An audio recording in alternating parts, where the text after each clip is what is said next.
SLST চাকরি প্রার্থীদের সঙ্গে আজ 1.5 ঘন্টা বৈঠক হলো, প্রায় 1.5 ঘন্টা বৈঠক শিক্ষামন্ত্রী ব্রাত্য বসু।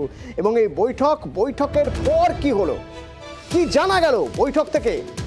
1 ফেব্রুয়ারি ডেডলাইন, 1 ফেব্রুয়ারির মধ্যেই নিয়োগ জট খুলতে পারে।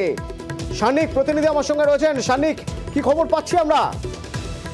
যদিও যে ডেডলাইনের কথা অতনু তুমি বললে, সেই ডেডলাইনের দাবি করছেন চাকরি প্রার্থীরা যে আজকের বৈঠক থেকে তাদের মনে হয়েছে যে 1 ফেব্রুয়ারির মধ্যে একটা সমাধান সূত্র বেরোতে পারে, যার জেরে এতদিন ধরে যে জট হয়ে রয়েছে, যে প্রচুর আইনি জট, সেইগুলো কোথাও গিয়ে কাটতে পারে। তবে এখনো পর্যন্ত কিন্তু শিক্ষা দপ্তরের তরফে সরকারিভাবে সেই রকম কোনো ডেডলাইনের কথা স্বীকার করা হচ্ছে না। তারা যেটা বলছেন, তারা একটা প্রক্রিয়া শুরু করেছেন, সেই প্রক্রিয়া তারা সদিচ্ছা দেখিয়েছেন, তারা চেষ্টা করছেন যত তাড়াতাড়ি সম্ভব।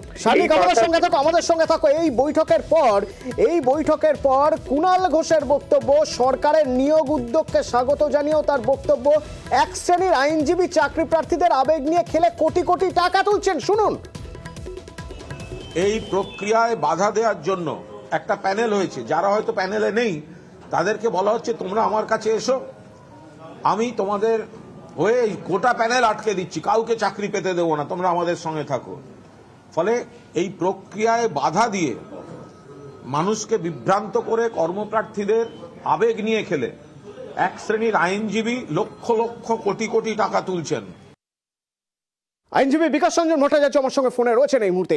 বিকাশ বাবু, শুনলেন, আপনি কি বলবেন? আমি তো সবার কথা তো জবাব দেওয়ার যোগ্য কথা হয় না। উনি যা বলেছেন সেটা ওর দৃষ্টিকোণ থেকে বলেছেন। আয়নায় দাঁড়ালেই উনি দেখতে পান দুর্নীতি, চিটফান্ডের লক্ষ কোটি টাকা, সেজন্য তিনি ও কথা বলেছেন। উনি একথা বলুন, ওদের যদি সদিচ্ছা থাকে সমস্যা মেটাবার, হয়তো 1 ঘন্টা লাগে। তার জন্য তো 1 ফেব্রুয়ারি পর্যন্ত ওয়েট করতে হয় না। সরকার থেকে কেন ঘোষণা করে দিচ্ছে না যে সমস্ত বেআইনি নিয়োগ বাতিল, দুর্নীতিমূলক প্রক্রিয়ার মধ্য দিয়ে টাকা দিয়ে যারা চাকরি পেয়েছে সব চাকরি বাতিল? এই ঘোষণাটা করতে সরকারের বুকে ব্যথা হচ্ছে কেন? আসলে ওরা জানেন এই ঘোষণা করলে চাকরি বাতিল হলে পরে যারা টাকা দিয়ে চাকরি পেয়েছেন তারা ওই নেতাদের ধরে ধরে রাস্তায় নামিয়ে চামড়া গুটিয়ে দেবেন, সেই ভয়ে তারা চাকরি বাতিল ঘোষণা করতে ভয় পাচ্ছেন। উকিলদের তো কোনো দরকারই নেই, উকিলদের একটা মামলাও পারেন না উকিলরা, যদি সরকার থেকে ঘোষণা করে দেয় বেআইনি নিয়োগ বাতিল।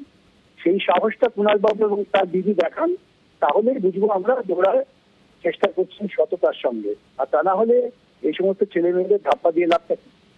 ধন্যবাদ। এবং আজকের এই বৈঠকের পর শিক্ষামন্ত্রী ব্রাত্য বসুর বক্তব্য কি শুনুন।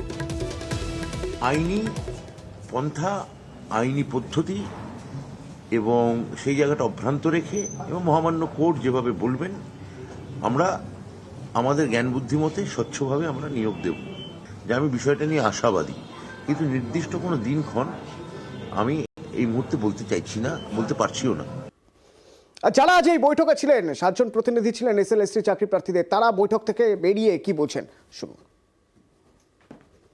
1 ফেব্রুয়ারির মধ্যে আমরা একটা জায়গায় পৌঁছাবো, সেই ডেডলাইনটা আমরা পেয়েছি এবং আশা করছি তার মধ্যেই একটা কার্যকরী জায়গায় আমরা পৌঁছে যাব। নিয়োগপত্র যে পাবো তার নোটিফিকেশন কিন্তু আমরা 1 ফেব্রুয়ারির মধ্যে আশা করছি।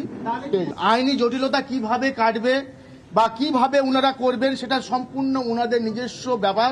আইনি জটিলতাকে সম্মান জানিয়ে মাননীয় মুখ্যমন্ত্রী সেরকমই একটা নির্দেশ এসছে বলেই আমরা এই ডেটটা পেয়েছি। ওয়েটিং লিস্টে থাকলেই যে সবাই চাকরি পেয়ে সেরকম নয়, তার মধ্যে যারা জেনুইন ক্যান্ডিডেট, যারা সঠিক যোগ্য এবং যোগ্য জায়গায় স্থান করেছে তারাই শুধু পাবে না। আমাদের যেরকম ধর্ণা চলছে সেরকমই চলবে।